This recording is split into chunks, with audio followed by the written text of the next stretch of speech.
incredibly poorly by Senate Democrats and by the media. And let me say also, I think Dr. Ford and her family have been treated incredibly poorly by Senate Democrats and the media. You have both seen your good names dragged through the mud. And this has been, sadly, one of the most shameful chapters in the history of the United States Senate. Let me say to you and your family, thank you for a lifetime of public service.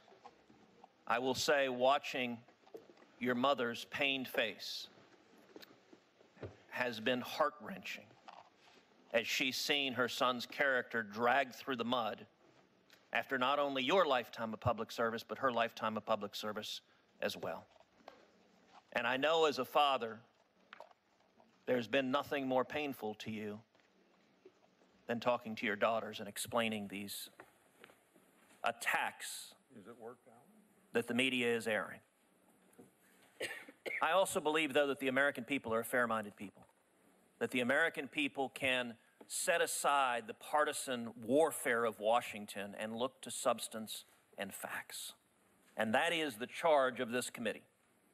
Now, there have been 3 different sets of allegations that have dominated the media. I think it's important to note that 2 of those sets of allegations had so little corroboration that even the New York Times, which is no conservative outlet, refused to report on them because they could find no basis for them. And it was striking in this entire hearing that not a single Democrat in this committee asked about 2 sets of those allegations. Ms. Ramirez's allegations and the allegations of the client of Mr. Avenatti. Not a single Democrat. I don't know if they were just too embarrassed. Mr. Avenatti's allegations were so scandalous that the ranking member omitted his client's most scandalous accusations of you as a criminal mastermind, essentially. Omitted those scandalous accusations from her statement. This hearing has focused, rightly so, on the allegations Dr. Ford presented. And let me say, I think the committee did the right thing in giving Dr. Ford a full and fair opportunity to tell her story. That's what we needed to do when these allegations became public. And the committee treated her with respect, as we should. I do not believe Senate Democrats have treated you with respect. What do we know? We know that her testimony and your testimony are in conflict.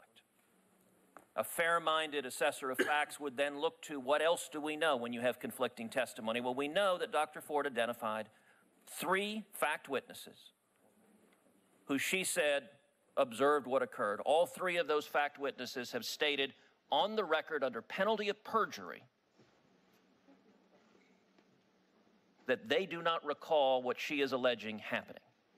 They have not only not corroborated her charges, they have explicitly refuted her charges. That's significant to a fair-minded fact finder. In addition, you've walked through before this committee your calendars from the time. Now, I will say you were a much more organized teenager than I was, and than many of us were.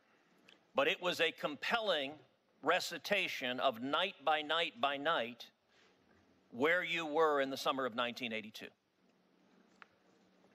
That is yet another contemporaneous piece of fact to assess what happened. And we also know that the Democrats on this committee engaged in a profoundly unfair process. The ranking member had these allegations on July 30th. And for 60 days, that was 60 days ago, the ranking member did not refer it to the FBI for an investigation. The ranking member did not refer it to the full committee for an investigation. The ranking member, this committee could have investigated those claims in a confidential way that respected Dr. Ford's privacy.